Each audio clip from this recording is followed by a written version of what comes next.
This is Schools for Students, the podcast where I talk about what schools can do to maximize the positive outcomes of their racialized students.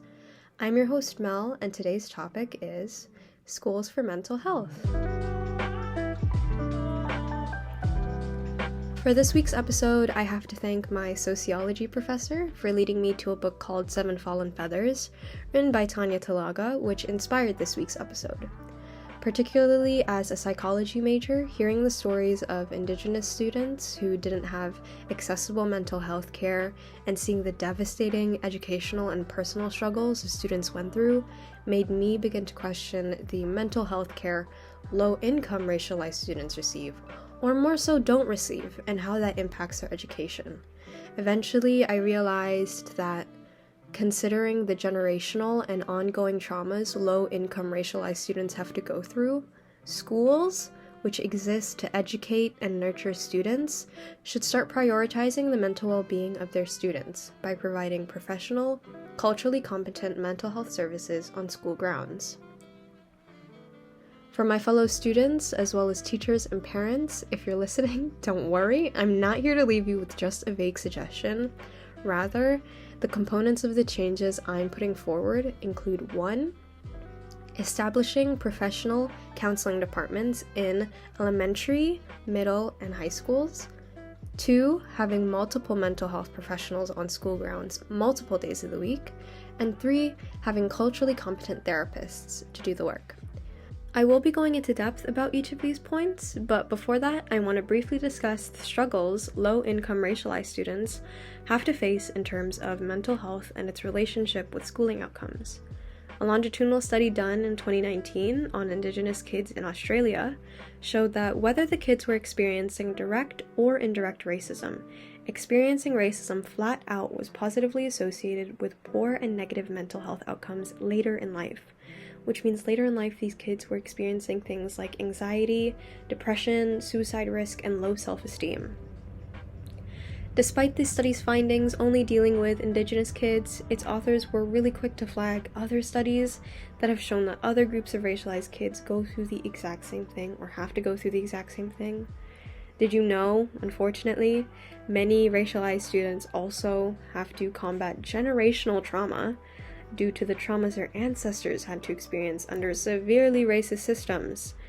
Multiple qualitative studies have shown that since residential schools in Canada, traumas experienced then, like abuse and suicidal ideation, are passed down through generations due to a lack of aid for Indigenous peoples, both mentally and financially. And finally, the socioeconomic status of a student is largely associated with their future educational outcomes. In the book, Critical Indigenous Perspectives on the Sociology of Education in Canada, Karen Robson, the author, details that because kids in low-income neighborhoods have to go through the struggles that come with poverty, instead of paying attention to schooling, they're forced to pay attention to their struggles, and in turn, they're unable to excel in education. Now that we have a lot of context, I hope my explanation for the need of professional schooling departments is justified. Now let's talk about why I think it's so important to have mental health care at an early stage in life. Knowing the mental health outcomes of low-income racialized students provides ample evidence for at the very least mental health help. So why am I suggesting the help be at primary and secondary school? Providing care at an early age can help deal with mental health issues before they manifest into dangerous behaviors and cycles. A study that incorporated group-based therapy in low-income middle schools with racialized kids discovered that the early intervention in helping children process their trauma not only reduced mental health symptoms, but was also positively associated with school success. In addressing struggles students face earlier rather than later, kids are less likely to repeat or even form destructive behaviors that could be sabotaging their school success and mental well-being. It's also been found that something called multi-systemic therapy, which is basically a type of therapy that takes into account the socioeconomic status of the patient, it's able to decrease rearrest rates, time incarcerated, and self-reported offenses among low-income adolescents. showing that even if students have already fallen into destructive cycles, there are forms of therapeutic aid available to help them decrease the likelihood of that cycle continuing.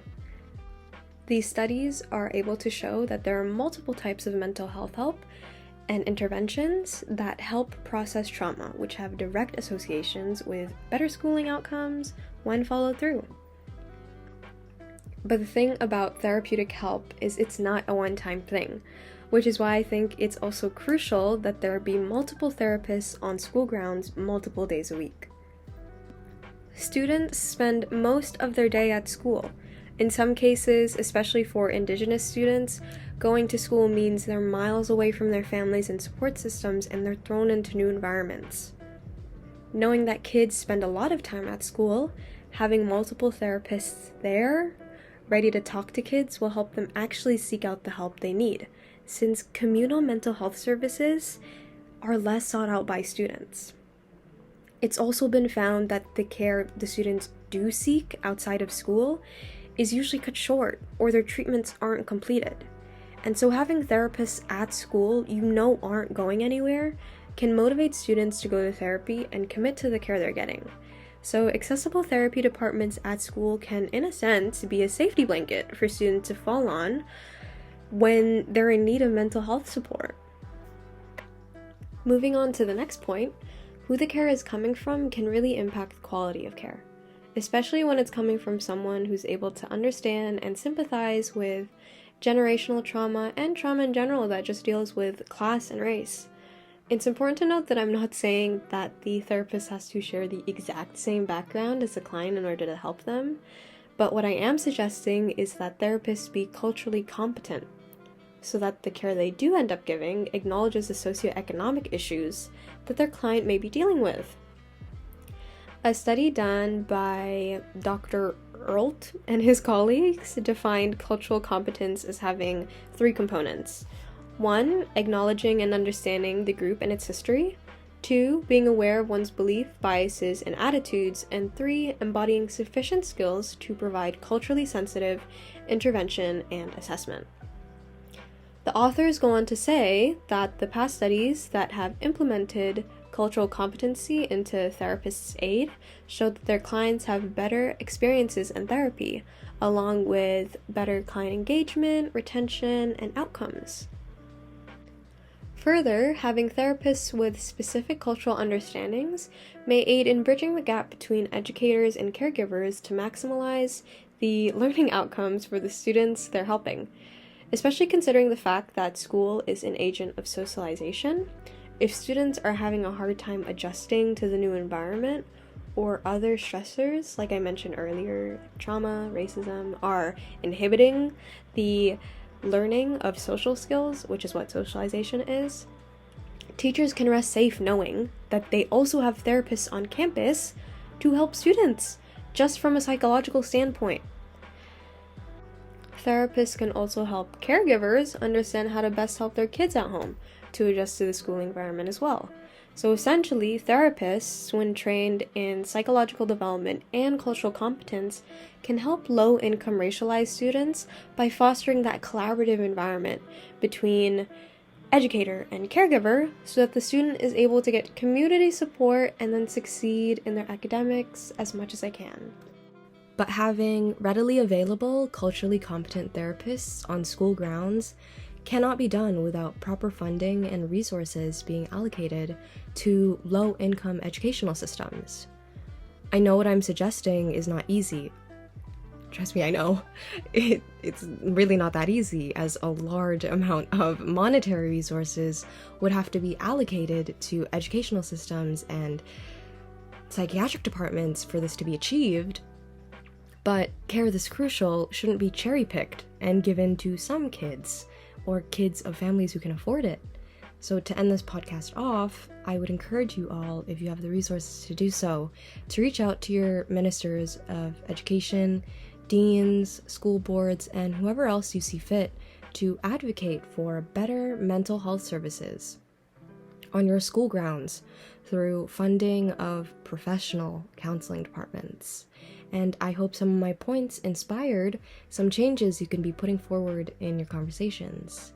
And parents and teachers, if you're listening, I would like to encourage you all as well to support your kids and students if they are advocating for mental health departments, even if they're not as their caregivers, just to maximize their mental health and learning outcomes.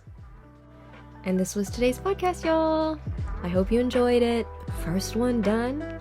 I hope it made you ponder. If anything, I hope it makes you take action. But if you want to take a look at, or take a deeper dive into the studies or the books that I mentioned throughout the podcast, I'll be providing a full-on reference list for you guys in the description or the notes tab of this podcast. Even more so, if you guys want to comment down below any suggestions you have for future topics, that will be greatly appreciated. But yeah, thanks so much for listening. I'm your host, Mel, and I'll see you guys in the next one.